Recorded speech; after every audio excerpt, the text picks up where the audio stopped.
एक सवाल हमेशा जहन पे रहता था, ये रोहन पता कैसे चलता है आप लोगों को इस रोड पे कितना ट्रैफिक है, कितना समय लगेगा पहुंचने में? ये सैटेलाइट इमेजरी के थ्रू होता है, कोई और तरीका होता है? नहीं, हमारे पास जो हमने कहा कि हम डिजिटल मैप्स, हाँ, जियोस्पेशियल सॉफ्टवेयर और आईओटी टेक्नोलॉजीज करते हैं। हाँ, जब गाड़ियां चलती है हमारे सिस्टम, हमारे प्लेटफॉर्म, हमारे SaaS, हाँ। हमारे आईओटी के साथ, तो हमें सिग्नल मिलता है वापस कि गाड़ी किस स्पीड पे चल पा रही है, ये 4 व्हीलर है कि ट्रक है कि 2 व्हीलर है, और उस पे हम एनालिटिक्स रन करके बता तो पाते हैं कि जिन जिन देखो। गाड़ियों में आपका मैप माई इंडिया के सॉफ्टवेयर इंस्टॉल्ड है, उनके थ्रू आप गॉज कर लेते हो कि वो गाड़ी जिस रोड पे चल रही है कितनी स्पीड है? कई लाखों गाड़ियां हमारे सिस्टम से, हमारे प्लेटफॉर्म से जुड़े हुए हैं, हाँ, एंड इसलिए उनके रियल टाइम, तो हम सिर्फ ट्रैफिक कंडीशन नहीं, हम आपको सेफ्टी अलर्ट्स भी दे पाते हैं कि यहाँ पे एक्सीडेंट होने की क्षमता है, यहाँ पे स्पीड ब्रेकर है, यहाँ पे शार्प कर्व है। तो इसी सब माध्यम से हमारे जो मैप्स है वो दूसरों के मुताबिक ज्यादा एक्यूरेट भी है और ज्यादा फीचर रिच भी है, ज्यादा एडवांस्ड भी है, जिससे कि आपको एज अ यूजर और खास करके B2B कस्टमर्स और B2B2C कस्टमर्स जो कि लॉजिस्टिक्स में हाँ। है, जिनको एक्सपेंसिव गुड्स भी ट्रांसपोर्ट करने पड़ते हैं, उनको सबको ये फायदा यार, मिलता है हमारे मैप से। और हम तो सिर्फ धंधा समझ रहे हैं और टाइम खत्म होने को आ गया है, क्विकली आगे बढ़ रहा हूं।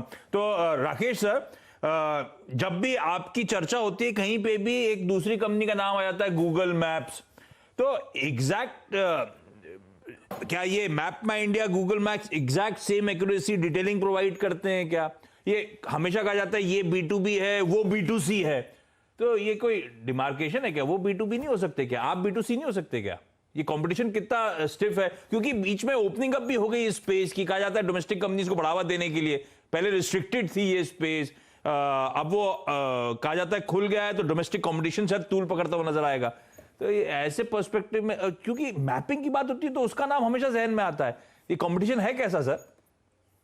देखिए, B2B और B2B2C सेक्टर में मैप इंडिया लीडर है, हाँ, क्योंकि हमारे मैप ज्यादा एक्यूरेट है, हमारे पास बहुत रेंज ऑफ सॉफ्टवेयर है, जो अच्छा, कि IoT, fleet management, automotive technology, APIs है, और हम फ्लेक्सिबली कस्टमर के लिए इंटीग्रेट करते हैं। और इसका इसका तो रियल रिजल्ट यही है कि हमारा annual new order bookings 3.3 times grow किया है टू 468 करोड़ इन FY21। हमारा रेवेन्यू फ्रॉम ऑपरेशंस पिछले साल 152 करोड़ था, और इस साल के सिर्फ 6 महीने में 100 करोड़ पहुंच गया है। और हमारा प्रॉफिटेबिलिटी 82 से 85% कंट्रीब्यूशन मार्जिन है, हाँ, 35 से 46% इबिटा मार्जिन गया है, और 31 से 38% पैट मार्जिन गया है। हम 82 करोड़ कैश जनरेट किए हैं लास्ट ईयर, और हम 380 करोड़ के कैश पे रिजर्व्स पे बैठे हुए एज ऑफ सितंबर 2021। हाँ। तो यही यही है जो प्रूफ है कि हमने जो अच्छा बिजनेस बनाया है, अच्छा प्रोडक्ट बनाया है, उससे हमारे ग्रोथ हो रहा है। हाँ। और इसी एरिया में B2B और B2B2C अच्छा, एरिया में 47,000 करोड़ का एड्रेसेबल मार्केट है, फ्रॉस्ट एंड सल्लिवन कहता है 2025 में। तो बहुत हेडरूम फॉर ग्रोथ। मैं उस फाइनेंशियल पे जाते हैं, एक सवाल लूंगा आपसे। 1040 करोड़ पे मोबिलाइज कर रहे हैं, पूरी तरह से एक OFS है, तो कंपनी को ग्रोथ के लिए क्या कोई रकम की जरूरत नहीं है? बैलेंस शीट में कितना कैश है? दूसरा, ये जो OFS आ रहा है इसमें क्वालकॉम कंप्लीटली एग्जिट कर रहा है, क्यों? प्रमोटर्स अपना स्टेक क्यों रिड्यूस कर रहे हैं? और ये तीसरी कंपनी देख रहा था, जेनरीन, जापानीज मैप पब्लिशर, ये कब आई थी कंपनी में? ये भी शायद एक पार्शियल एग्जिट ले रहे हैं। आपको 2-3 चीज बता दूं। हाँ, जैसे कंपनी में 380 करोड़ कैश है, last year cash flow from operation से 80 करोड़ ग्रोथ हुआ, 80 करोड़ कंपनी में आए। तो आप देख रहे हैं कि company is highly profitable and highly cash generating. हमारे ऑर्गेनिक ग्रोथ के लिए अभी हमें कंपनी में कैश नहीं चाहिए। तो क्वालकॉम वेंचर्स हमारे कंपनी में 13 साल पहले आया था, और जेनरेन हमारे कंपनी में 10 साल पहले आया था। हाँ। तो जब कंपनी को अभी कैश की जरूरत नहीं है, हाईली प्रॉफिटेबल मार्केट लीडर है, लेकिन हम देखते हैं कि फ्यूचर में हमें जब हम इनऑर्गेनिक बेट्स की बात करेंगे, तब हमें अगर हम पब्लिक कंपनी होंगे तो easy access to public market capital होगा, और हमारा भी दायरा बढ़ेगा। B2B हमारे ठीक है। कस्टमर्स सो इसीलिए हमने ऐसे ऑफर फॉर अच्छा, सेल को structure बिल्कुल किया। समय खत्म हो गया मेरे पास, फिर भी आप आए हो तो मुझे पूछना जरूरी है। FY21 में रेवेन्यू मोमेंटम लूज आउट हुआ।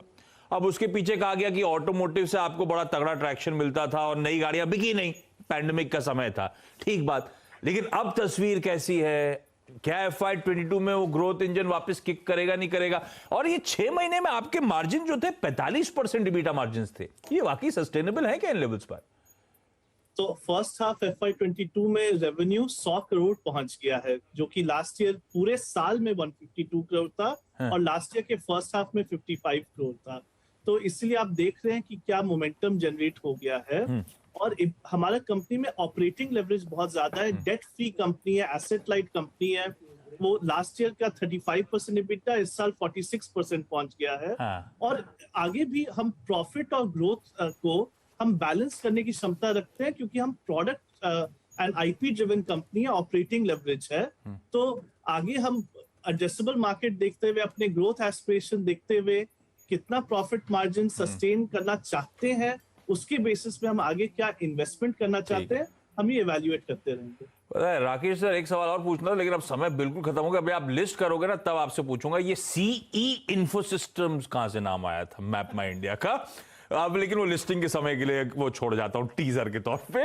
लेकिन आप दोनों को बेस्ट विशेस इस ऑफरिंग के लिए। अब सक्सेसफुल IPO का जब लिस्टिंग होगी तब आप लोगों से वापस बातचीत होगी। थैंक यू सो मच जुड़ने के लिए। कोई छोटा सा ब्रेक के उस पार शैल सर और वीरू से करेंगे बातचीत। अच्छा, एक मिनट, ब्रेक पे जाते जाते आपको बता दूं, क्रिप्टो करेंसी का चलन तेजी से बढ़ रहा है।